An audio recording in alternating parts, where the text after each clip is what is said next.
See you later. E eu vou trabalhar agora, te vejo depois. What's going to happen to that baby? O que vai acontecer com esse bebê? Vai morrer.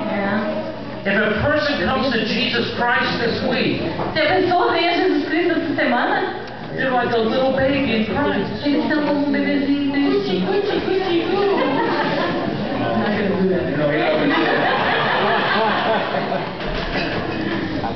If we leave them alone, they will die. Se nós os deixarmos sozinhos, eles morrerão. When the church entered into this relationship to have this week, Quando a igreja entra num tipo de relacionamento dessa maneira que nós temos essa semana, it was a responsibility to take care of those new believers. a igreja tem a responsabilidade de tomar conta desses novos crentes. We will have follow-up material, Nós vamos ter o material de segmento, but this is going to be continued after we leave so that they can grow up in Jesus.